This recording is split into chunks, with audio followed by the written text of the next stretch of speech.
Hello mga Mars, for today's video mga Mars, so nagluto dahil ko kuan adobo na ko ang pabo nga akong gipangay sa magulang mga Mars no. So gisa lang ko ndi ahos sibuyas daw ng mga Mars kay hotdan ko kuan mga Mars sibuyas Bombay mga Mars. So kana mga Mars, init na ang oil mga Mars, so glunod na ang panakot mga Mars.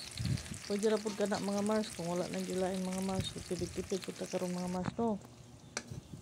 So kana mga Mars, okay na ako mga Mars no, kay para maluto gyud siya. So kana mga Mars, ang pabo mga Mars ako sa din gilat ang mga Mars para i-adobo mga Mars. So dili na dayon ta maglata-lata kay mga Mars. So dali ra day kay nalata mga Mars, so bata pa din ang pabuha mga Mars. So diha mga Mars gimikos na ko mga Mars. So mikos lang gid nato mga Mars. So kana mga Mars taud-taud na siya day mga Mars. Ako lang paspuod mga Mars. Okay ka na mga Mars, hapit na sa magluto mga Mars, nangapakpak na yung banit mga Mars, kay lata na rin kayo ng pabuha mga Mars, kay bata pa rin na. O sige mga Mars, padayon lang sa ato ang luto mga Mars. Okay mga Mars, luto ng mga Mars, hukad ng mga Mars, kay mga Mars, bye bye.